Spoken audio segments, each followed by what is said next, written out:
नमस्कार दोस्तों, स्वागत है आपका हमारे YouTube चैनल इंस्पायर्ड बुद्धि में। दोस्तों, हम इस बात को देख पाए या भले ना देख पाए, पर यह असल सत्य है, क्योंकि जाने अनजाने में हम खुद ही अपनी वह बातें दूसरों को बता देते हैं जो हमें कभी नहीं बतानी चाहिए, और वही बातें जो जाने अनजाने में हमने किसी दूसरे के सामने बता दी थी, वही हमारे दुख का कारण बन जाता है, वही हमारे झगड़े का कारण बन जाता है, और फिर बाद में हमें पछतावा होता है कि मुझे यह बात किसी को बतानी नहीं चाहिए थी, मेरी ही गलती हुई कि मैंने जाने अनजाने में यह बात सभी को बता दी।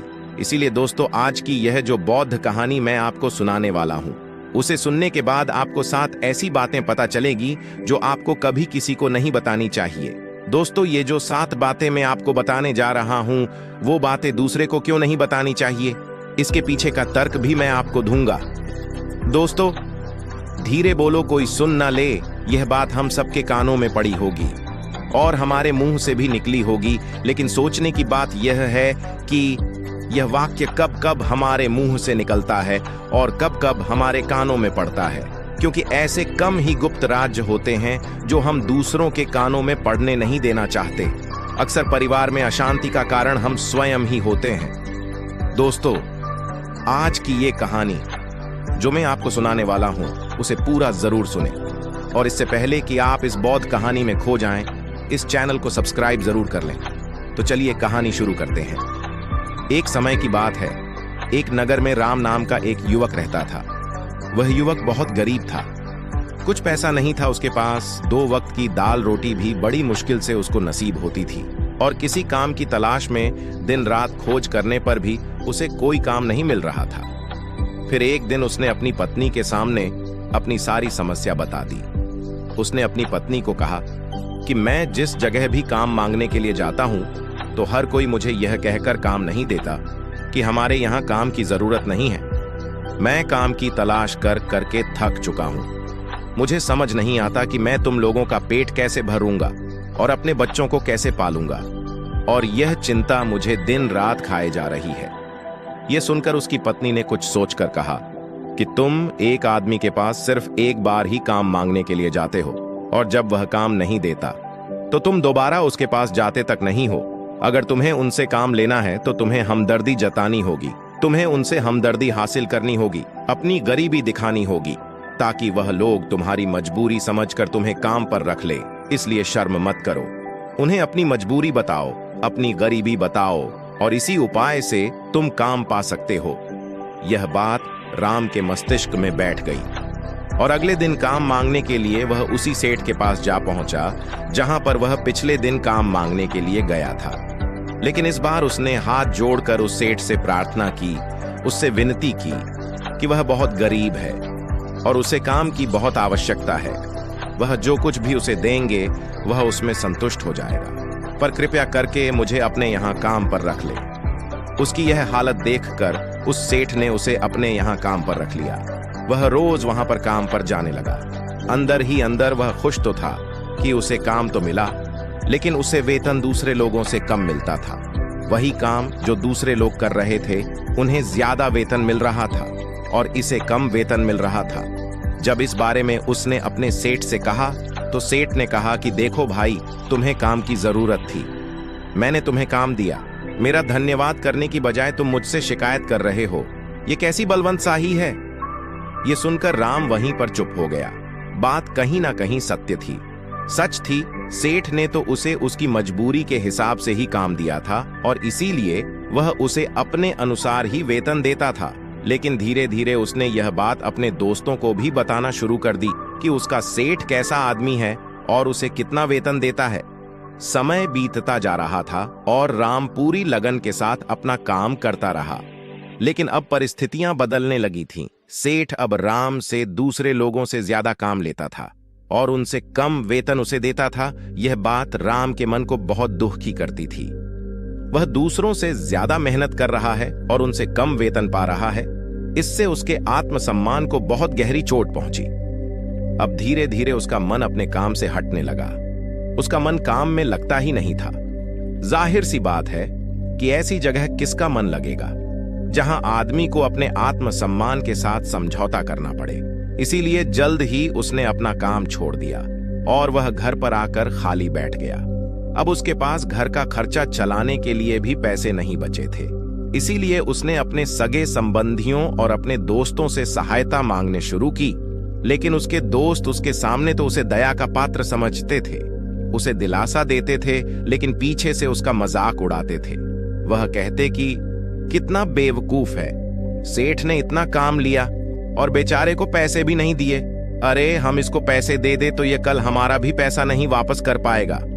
इसकी ऐसी हालत है, काम तो इसके पास कुछ है नहीं, पैसा कहां से लाकर देगा। और इसी वजह से राम की हालत दिन पर दिन खराब होती जा रही थी।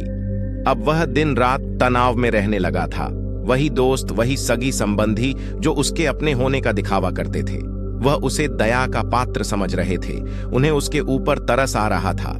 सब लोग आकर उसे ज्ञान तो बहुत देते थे, लेकिन कोई सहायता नहीं करता था।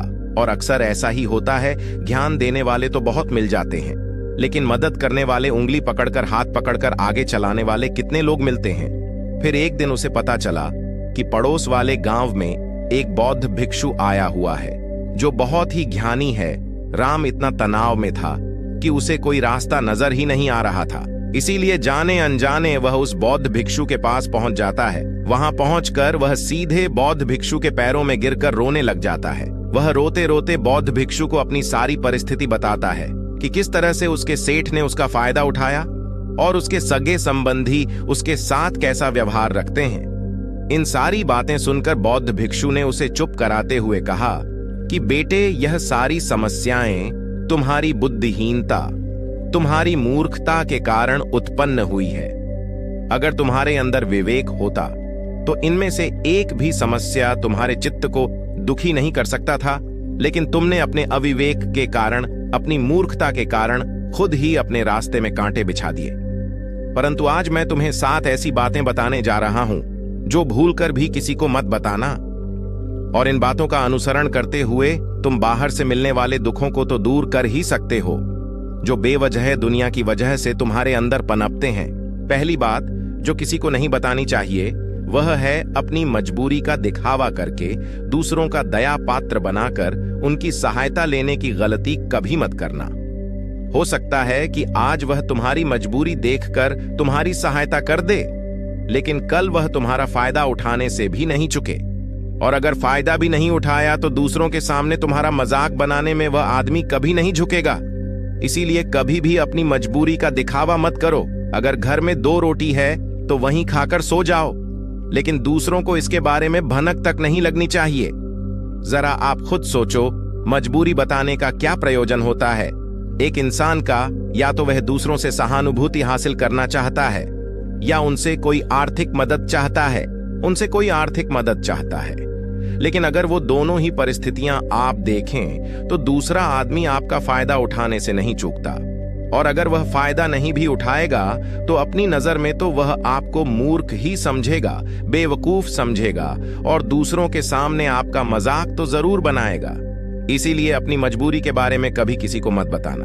तभी बौद्ध भिक्षु ने दूसरी बात बताते हुए कहा कि अपनी अतीत की गलतियां और भविष्य की रणनीतियां दूसरों को नहीं बताए।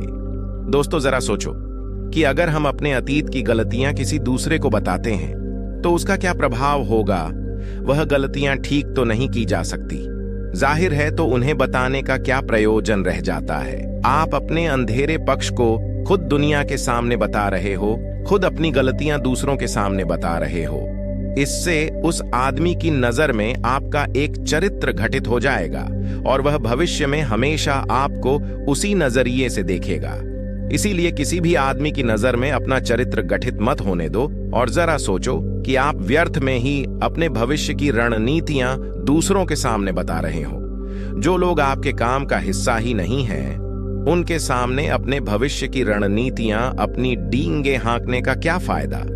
वह लोग आपकी सहायता तो नहीं करेंगे, लेकिन आपकी भविष्य की रणनीतियों में बाधा जरूर बन सकते हैं। आप खुद अपने विवेक का इस्तेमाल करिए और सोचिए कि आपके साथ भी ऐसा हुआ है कि आपने अपनी भविष्य की रणनीति किसी को बताई हो और वह कामयाब भी ना हुई हो। जरूर हुआ होगा, जरा गौर से सोचिए।